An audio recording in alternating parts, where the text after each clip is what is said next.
아버지는 성공한 사업가였기 때문에 많은 유산을 남겼어요. 어머니는 그 유산을 가지고 이사한 다음에 그 집을 사교의 장으로 만듭니다.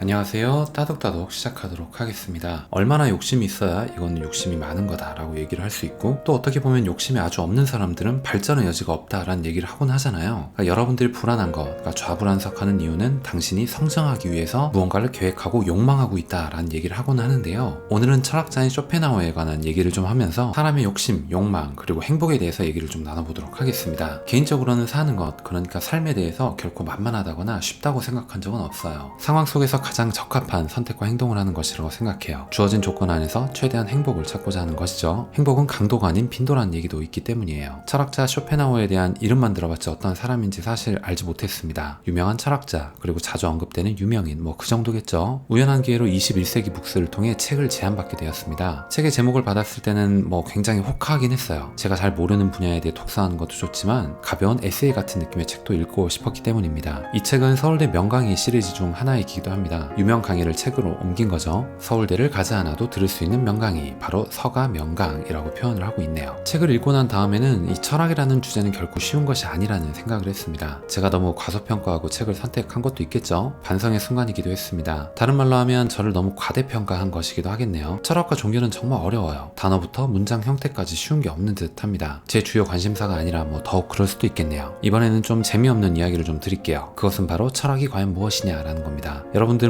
철학에 대해서 수업으로 들으신 분들도 있고 교과 과목으로 공부했던 분들도 있으시겠지만은 잘 모르시는 분들이 더 많을 거라고 생각을 해요. 하지만 우리가 대략적인 느낌은 정의로서라도 알아야 하지 않겠나 싶습니다. 인간과 세계의 근본적인 문제를 탐구하는 학문이다. 철학은 우리가 일상의 삶에서 당연하고 자명하다고 믿는 전제들과 분과 학문에서 사용하고 있는 기본 개념 및 원리들을 비판적으로 검토하면서 우리의 삶과 학문들의 토대에 대한 반성을 추구한다. 철학이 근본학으로 불리는 이유는 여기에 있다. 이런 정의라고 되어 있습니다. 정말 재미없는 딱딱한 설명이긴 합니다. 책 사는 게 고통일 때에서는 쇼펜하우어의 염세주의적 철학을 중심으로 얘기를 하고 있어요. 쇼펜하우어는 17세에 염세주의자가 된 철학자입니다. 세상을 비관주의자의 시점에서 바라보는 거죠. 밝은 면보다는 어렵고 복잡한 면을 바라보는 것이죠. 그가 이런 생각을 갖게 된 데는 분명히 이유가 있습니다. 아니 땐 굴뚝에 연기가 나진 않겠죠. 가장 크게 영향을 받았던 사건 중 하나가 바로 어머니와의 안 좋은 관계였습니다. 어머니는 자유분방한 젊은 예술인이에요. 글을 쓰는 사람이었고 사교적이었죠. 반면에 아버지는 나이가 10살 이상 많았고요. 보수적인 사람이라고 표현했던 걸로 기억합니다. 쇼펜하우어는 근데 이런 아버지를 존경하고 있었어요. 아버지는 지병으로 인해 사망을 하게 되어 쇼펜하우어의 슬픔은 극단으로 치닫습니다. 아버지가 죽음을 맞이했던 이유는 바로 헌신적이지 않았던, 그러니까 간병을 제대로 하지 않았던 어머니 때문이라 생각하는 거죠. 아버지는 성공한 사업가였기 때문에 많은 유산을 남겼어요. 어머니는 그 유산을 가지고 이사한 다음에 그 집을 사교의 장으로 만듭니다. 이런 어머니가 쇼펜하우어는 마음에 들지 않았어요. 하지만 어머님이 그 집을 사교의 장으로 만든 다음에 반대급부로는 뭐가 있었냐면, 여러분들 유명한 저자 중에 괴테 알고 계시죠? 괴테가 그렇게 어머니 댁에 많이 놀러왔다라고 하더라고요. 이번에는 쇼펜하우어가 말했던 인생의 정의에 대해서 얘기를 좀 해볼게요. 인생은 고통과 권태를 오락가락하는 시계추와 같은 것이다. 이 세계는 생각할 수 있는 세계 중에 가장 악한 세계다. 이 두 문장 모두 쇼펜하우어가 했던 말이에요. 얼마나 비관주의였는지 알 법하죠. 문장에서 그의 염세주의가 느껴지기도 합니다. 그가 세상을 어둡게 바라봤던 이유 중 하나는 바로 인간의 욕망과 죽음이었다는 생각이 듭니다. 인간은 끊임없는 욕망으로 인해서 만족을 모르고 계속 괴로워하기 때문이죠. 그렇게 아둥바둥 살아낸 결과가 겨우 죽음이라는 것이죠. 인간이 욕심냈던 이 재물들이 누군가에게 상속으로 넘겨지게 되는 것도 참으로 허무한 것이기도 합니다. 그는 책에서 이렇게 얘기를 해요. 이번에는 여러분도 알고 있을 법한 한 문장에 대해서 얘기를 좀 나눠볼게요. 쇼펜하우어의 극렬한 인간 혐오가 최고치일 때 했던 말이 바로 인간보다 개가 낫다 였습니다. 이렇게 말한 데는 이유가 있겠죠. 쇼펜하우어는 해겔에 대한 질투심을 갖고 있었어요.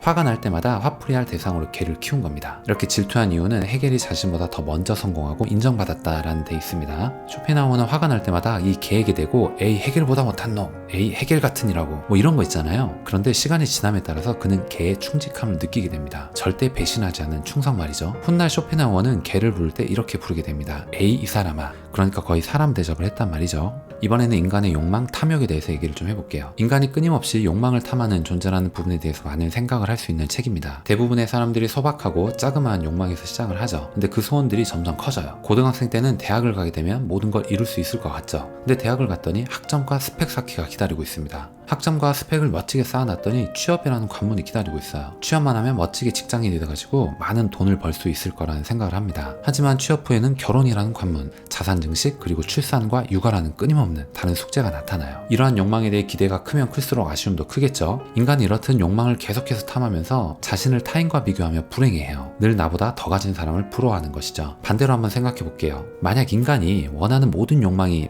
충족된다라고 가정을 한번 해볼게요. 그러면 과연 행복할까요? 아닙니다. 인간은 이제부터 권태를 느껴요. 되게 아이러니하죠. 이제는 삶이 무기력하고 재미가 없습니다. 더 강한 자극을 찾아 헤매게 되는 거죠. 그 대표적인 예가 재벌 2세, 3세들이 알코올 중독, 섹스 중독, 마약 중독에 빠지는 겁니다. 그러면 우리가 어떻게 해야 되느냐? 이 책에서는 이렇게 대안을 얘기를 합니다. 인간이 욕망에서 지혜롭게 벗어나는 방법은 이성적 사고를 하라 라는 부분이라고 얘기를 해요. 고귀한 삶을 살아가기 위한 방법이라는 거죠. 근데 이게 말이 쉽지 이것은 쉽지 않은 부분이라는 생각도 들어요. 욕심을 버려야 진짜 행복해진다는 말을 들었던 기억도 나는데 어찌 보면 행복은 우리 주변에 소소하게 존재했던 것이죠.